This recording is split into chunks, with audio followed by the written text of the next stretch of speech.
तो आइए दोस्तों, अब हम बढ़ते हैं आगे और देखना स्टार्ट करते हैं क्लास 10th का चैप्टर त्रिभुज में प्रमेय नंबर 6.1 को। तो देखिए, हमारे सामने प्रमेय है, बोला यदि किसी त्रिभुज की, हमारे पास कोई त्रिभुज है ए बी सी ऐसे करके, ठीक है।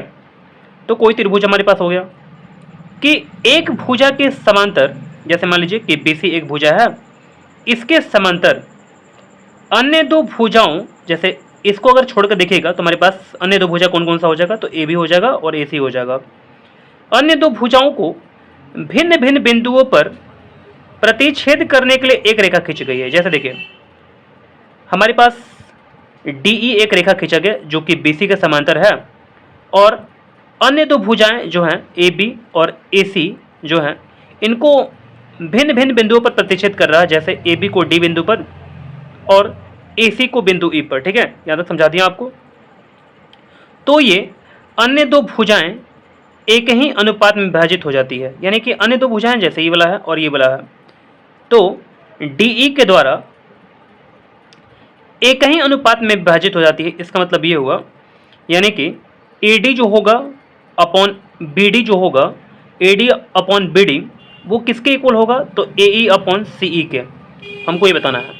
थोड़ा बहुत और भी आपको अच्छा समझाने का प्रयास करते हैं। तो देखिएगा, मैंने अपने कॉपी में ये सब कुछ लिख लिया हुआ है, तो अब हम समझना स्टार्ट करते हैं। ध्यान दीजिएगा थोड़ा सा।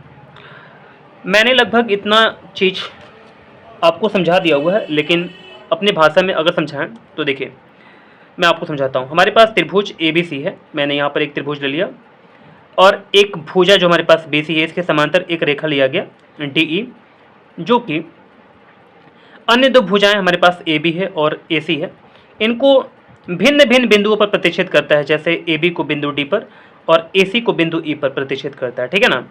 अब देखिए दोस्तों, तो हमको ये बताना है कि AD बटे में जो BD होगा वो इक्वल होगा AE बटे में CE के, यानी कि मुझे सिद्ध ये करना है कि AD बटे में BD जो होगा वो इक्वल टू होगा AC बटे में CE के, ठीक है दोस्तों। तो सबसे पहले हम लोग इसमें लिखेंगे कि जो भी कुछ दिया हुआ ना, जैसे हम लोगों को कोई अगर प्रमेय प्रूफ करना होता है, सिद्ध करना होता है, तो सबसे पहले हम लोग लिखते हैं दिया हुआ है, फिर इसके बाद सिद्ध करना है। अगर आप इसमें रचना कर रहे हैं तो रचना लिख दीजिएगा, और इसके बाद प्रमाण लिखते हैं, ठीक है ना। तो देखिए, मैं आपको समझाता हूँ दिया हुआ क्या क्या है। त्रिभुज ABC में, ये हमारे पास त्रिभुज ABC है, भुजा BC के समांतर, भुजा BC के समांतर एक रेखा खींची गई DE, एक रेखा खींची गई DE, जो अन्य दो भुजाओं AB और AC को, ये AB है और ये AC है, इस दोनों को क्रमशः D और E पर काटती हैं, D और E पर क्या करती हैं, काटती हैं, ठीक है ना। अब देखिए, सिद्ध करना है AD बटे में BD, AD बटे में BD इक्वल टू AE बटे में CE, AE बटे में CE, ठीक है ना। देखिए, रचना पहले सबसे पहले कर देते हैं। तो देखिएगा, मैंने क्या किया रचना में, ध्यान दीजिएगा दोस्तों, यहाँ पर B को E से, B जो है ना, इसको E से, C को D से मिलाया। मैंने ज्वाइंट कर ले, देख सकते हैं यहाँ पर B को A से मिला दिया और C को D से मिला दिया, और DM लंब है AC पर, जो DM है वो लंब है किस पर, AC पर, ठीक है ना। यहाँ पर 90 डिग्री आपका हो जाएगा, और साथ ही साथ यहाँ पर एवं EN जो है वो लंब है AB पर, जो EN है ना, ये लंब है किस पर, AB पर हो गया। तो देखिए दोस्तों, अब हम आगे बढ़ते हैं। ध्यान दीजिएगा, रचना यहाँ पर कर रहे हैं। रचना तो मैंने आपको समझा दिया अच्छा से, प्रमाण यहाँ से देखना स्टार्ट करते हैं। तो सबसे पहले हम लोग निकालेंगे त्रिभुज ADE का क्षेत्रफल, ठीक है। आप ये बताइए, ADE हमारे पास है ये वाला, इसमें अगर ध्यान दीजिएगा तो इसका क्षेत्रफल कैसे कैसे निकल सकता है। तो देखिए दोस्तों, हम लोग क्षेत्रफल कैसे कैसे निकाल सकते हैं। एक्चुअली यहाँ पर ये लंब हमारे पास है, तो देखिए हमारे पास दो तरीका से इसका क्षेत्रफल निकल सकता है, क्योंकि यहाँ पर हमारे पास दो लंब है ना, एक हमारे पास लंब है क्या, यानी कि DM लंब है, एक EN लंब है। तो हम इसका फॉर्मूला लगा सकते हैं ऐसे करके, 1/2 गुणे आधार गुणे ऊंचाई, ठीक है ना। तो देखिए, 1/2 आधार क्या हो जाएगा, AD हो जाएगा, और ऊंचाई क्या हो जाएगा हमारे पास, EN हो जाएगा, ठीक है। यहाँ तक समझ के अब देखिए, एक और हमारे पास फॉर्मूला क्या हो सकता है, 1/2 गुणे AE और गुणे DM, ठीक है। ये दो हमारे पास फॉर्मूला अप्लाई हो सकता है, लेकिन करेंगे किसको अप्लाई, सबसे बड़ा बात ये है। तो देखिए दोस्तों, सबसे पहले हम लोग फॉर्मूला यहाँ पर लिखेंगे, ADE में, त्रिभुज में हम लोग फॉर्मूला लिखेंगे 1/2 गुणे आधार गुणे ऊंचाई। तो आधार हमारे पास AD हो जाएगा, और जो ऊंचाई होगा वो EN हो जाएगा, ठीक है ना। तो देखिए, area of triangle A D E equal to क्या हो जाएगा, half of A D into E N, ठीक है ना। यहाँ पर समीकरण पहला बनाता हूँ, मैं आपको समझाऊंगा आखिर इसको अप्लाई क्यों किया गया, ठीक है। अब आते हैं त्रिभुज हम लोग बी डी ई में, देख लीजिएगा ध्यान से। इसके बाद इस त्रिभुज के बाद मैं आऊँगा त्रिभुज ए बी डी ई में आएंगे हम लोग, ठीक है ना। तो देखिए बी डी ई को अगर देखें हम, तो हमारे पास अगर इस त्रिभुज का क्षेत्रफल निकालते हैं बी डी ई का, तो क्या हो जाएगा, 1/2 गुणे आधार गुणे ऊंचाई होता है ना। तो देखिए हमारे पास बी डी क्या हो जाएगा, यानी कि आधार हो जाएगा, और ई एन हमारे पास लंब होगा, ठीक है ना। ध्यान दीजिएगा, बहुत सारे लोग इसमें भड़क जाते हैं कि यहाँ पर हमारे पास त्रिभुज है, आप यहाँ पर लंब लगा रहे हैं, ये क्या बात हुआ। तो दोस्तों मैं आपको बता दूँ, समझा दूँ थोड़ा सा अच्छा से। देखिए जैसे मान लीजिए हमारे पास ऐसे करके त्रिभुज है, ठीक है, ऐसे करके हमारे पास त्रिभुज दिया हुआ है, ठीक है। जैसे ये वाला हो गया ना, यहाँ पर बी है, यहाँ पर डी है, और यहाँ पर क्या है हमारे पास, और यहाँ पर मान लीजिए यहाँ पर हमारे पास ई है ना। तो अगर इसमें हम लोग को लंब खींचना है तो इस भुजा को बढ़ा देंगे थोड़ा सा, और यहाँ पर ऐसे करके लंब डाल देंगे हम, यानी कि यहाँ पर एन है। तो 1/2 गुणे यहाँ पर क्या हो जाएगा, बी डी गुणे क्या हो जाएगा, ई एन हो जाएगा। तो मैंने यहाँ पर लिखा हुआ ऐसे करके 1/2 गुणे बी डी गुणे ई एन हो जाएगा। ये समीकरण दूसरा हुआ, ठीक है। आइए आगे समझते हैं। देखिएगा अगर मैं समीकरण 1 में समीकरण 2 से भाग लगा देता हूँ, समीकरण 1 में समीकरण 2 से भाग देने पर, तो देखिए क्या हो जाएगा, area of triangle A D है ना, तो लिख दिया हमने, और बटे में area of triangle B D, इसको मैंने लिख दिया, ये जो है उसको ऊपर लिख दिया, इसको मैंने नीचे लिख दिया। यहाँ पर हाफ हाफ कैंसिल हो जाएगा, ई एन बटे में ई एन कैंसिल हो जाएगा, और ए डी बटे में बी डी बचेगा। और देखिए हमारे पास ए डी बटे में बी डी जो है ना वो आ चुका, इसलिए मैंने, आपने देखा होगा कि मैंने त्रिभुज का ये जो क्षेत्रफल है ना, ये ए डी गुणे ई एन किया था। क्यों, क्योंकि अगर आप दूसरा कुछ कीजिएगा ना तो प्रॉब्लम हो जाएगा, और हमारे पास जो यहाँ पर मिला हुआ है समीकरण तीसरा ए डी बटे में बी डी, ये नहीं मिल पाएगा, ठीक है ना। इसलिए मैंने यहाँ पर, आपको समझ में लगभग आ रहा होगा, ए डी मैंने आधार लिया था और हमने यहाँ पर क्या लिया था, यानी कि लंब ई एन ले लिया था, ठीक है ना। अब चलिए दोस्तों आगे देखिए। दोस्तों मैं इसको बार बार पलटूँ तो आपको प्रॉब्लम हो जाएगा, इसलिए मैंने अपनी कॉपी पर, दूसरे कॉपी पर यहाँ पर आगे समझाने की कोशिश किया हुआ है। तो देखिएगा, ध्यान से देखिएगा आप। देखिए दोस्तों मैं फिगर को थोड़ा आपको दिखा दूँ, यहाँ पर फिगर भी आपको दिखना चाहिए, और यहाँ पर मैं जो समझाऊंगा वो भी दिखना चाहिए आपको। तो दिख रहा है सब कुछ आपको। अब देखिए यहाँ पर आपको फिगर में दिखना है, और मैं यहाँ पर समझाऊंगा। अब क्या करना है, फिर से क्या करेंगे, अब area of triangle A D, अब ए डी में पता है क्या लेंगे, आधार हमारे पास क्या हो जाएगा, ए ई हो जाएगा, और लंब हमारे पास डी एम हो जाएगा। तो 1/2 गुणे ए ई गुणे डी एम, ठीक है। यहाँ पर समीकरण चौथा बना। फिर क्या करेंगे हम लोग, सी डी ई में आएंगे, सी डी ई में आएंगे। तो इसका फॉर्मूला क्या होगा, 1/2 गुणे आधार क्या हो जाएगा, सी हो जाएगा, और ऊंचाई क्या हो जाएगा हमारे पास, डी एम हो जाएगा, ठीक है।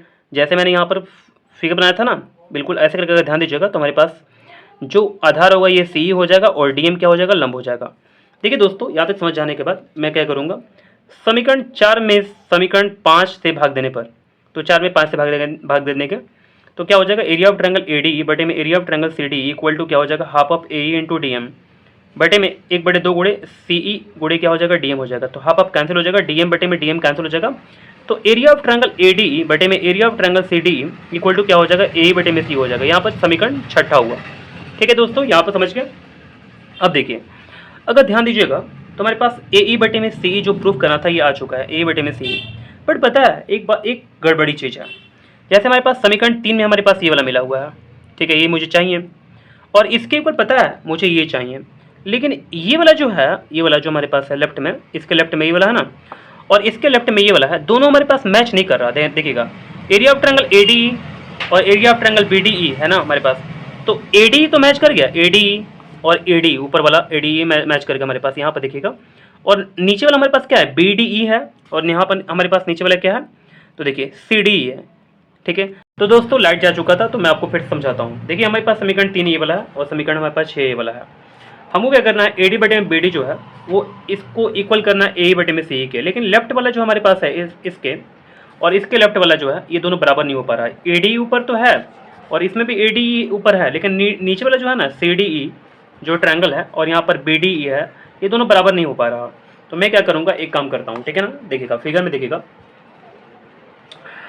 तो देखिए दोस्तों सबसे पहले हम क्या करेंगे, बी डी ई में आएंगे, देखिएगा बी डी ई, और किस में आएंगे, सी डी ई में आएंगे, ठीक है। तो देखिए बी डी और सी डी में आएंगे, ये इसमें फ़ायदा क्या होगा आने का, तो देखिए मैं आपको समझाता हूँ। अगर ध्यान दीजिएगा तो हमारे पास डी ई जो है, मतलब जो डी ई है ना, तो DE जो है ये दोनों ट्रायंगल के लिए, यानी कि BDE के लिए, ट्रायंगल BDE और ट्रायंगल हमारे पास CDE दोनों के लिए ही हमारे पास सेम बेस है, यानी कि दोनों त्रिभुज हमारे पास इसी आधार पर शामिल है। और अगर मैं एक और बात बताऊं, ये दोनों त्रिभुज जो है ना, ऐसे करके मैं अगर त्रिभुज को दिखाऊं BDE और CDE को मैं दिखाऊं, CDE को दिखाऊं, तो ये बिटवीन सेम पैरेलल है, यानी कि दोनों समांतर रेखाओं के बीचों बीच है ना। तो ठीक है, मैं आपको फिर समझाता हूं। अगर देखिएगा तो ये त्रिभुज और ये त्रिभुज दोनों समांतर रेखाओं के बीचों बीच है और सेम बेस पर है, और इसको, इस थ्योरम को बताया गया था आप क्लास 9th में, त्रिभुज जब चैप्टर पढ़ाया गया था। तो देखिए हम लोग क्या बोल सकते हैं कि चूंकि दोनों त्रिभुज एक ही आधार DE तथा एक ही समांतर रेखाओं के बीच में स्थित है, ठीक है ना। एक ही समांतर रेखाओं, हमारे पास समांतर रेखा कौन सा है, DE और BC, देख लीजिएगा, DE और BC यहाँ पर लिख लीजिएगा, DE और BC, ठीक है, समांतर रेखाओं के बीच में है, ठीक है। अतः एरिया ऑफ ट्रायंगल BDE जो होगा वो एरिया ऑफ ट्रायंगल CDE के इक्वल होगा। ये समीकरण हमारे पास कौन सा बन गया, यानी कि 7वां हमारे पास समीकरण बन गया, ठीक है ना। तो चलिए दोस्तों, अब मैंने दोनों BDE को और CDE को इक्वल कर दिया। जो नीचे मैच नहीं कर रहा था ना CDE, और यहाँ पर हमारे पास क्या था, यानी कि BDE था, दोनों मैच नहीं कर रहा था, तो मैंने मैच करा दिया आपको। अब देखिए ये वाला लेफ्ट वाला और हमारे पास ये लेफ्ट वाला दोनों जो है ये इक्वल हो जाएगा। तो मैं बोल सकता हूँ क्या, यानी कि समीकरण 3 हमारे पास ये वाला है, और समीकरण 4 हमारे पास, 6 हमारे पास कौन सा है, ये वाला 6 हमारे पास है, और हमारे पास 7 हमारे पास ये वाला हो जाएगा, ठीक है ना, ये वाला 7 हमारे पास हो जाएगा।